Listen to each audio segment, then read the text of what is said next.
Hello, magandang hapon mga ka-viewers.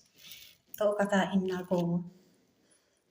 Pinauna ko muna si Bianan kumain kasi ito nga yung ulam ko.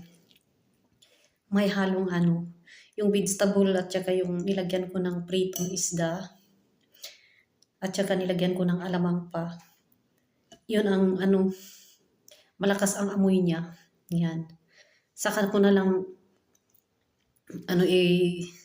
tatapusin ang ginagawa ko. Nandiyan sa likod ko. Nandiyan sa likod ko. Tingnan nyo. Ang dumi. May spanner pa nandyan sa lababo. Pangbukas. Kaya sabi ko, kakain muna ako. Mga 2:30, susunduin yung asawa ko sa school ang mga bata. Before 3, nandito na sa bahay. Kaya sabi ko, kakain muna ako.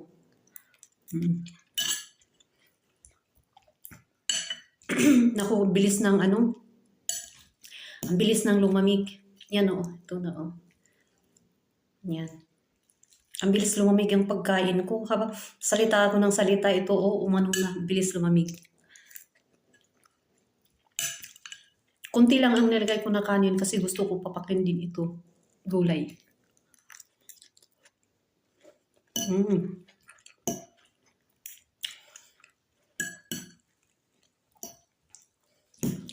Yan. Kain na tayo.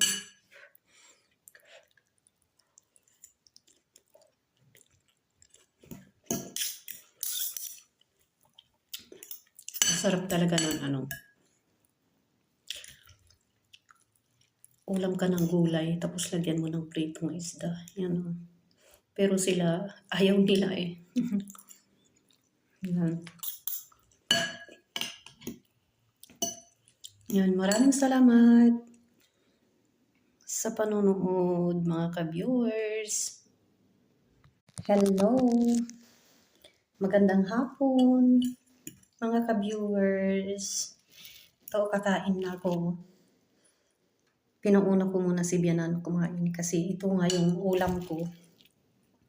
May halong yung vegetable at saka yung nilagyan ko ng pritong isda. At saka nilagyan ko ng alamang pa. Yun ang malakas ang amoy niya. Yan. Saka ko na lang tatapusin ang ginagawa ko. Nandiyan sa likod ko. Nandiyan sa likod ko. Tingnan nyo. Ang dumi. May spanner pa nandyan sa lababo. Pangbukas. Kaya sabi ko, kakain muna ako. Mga 2:30, susunduin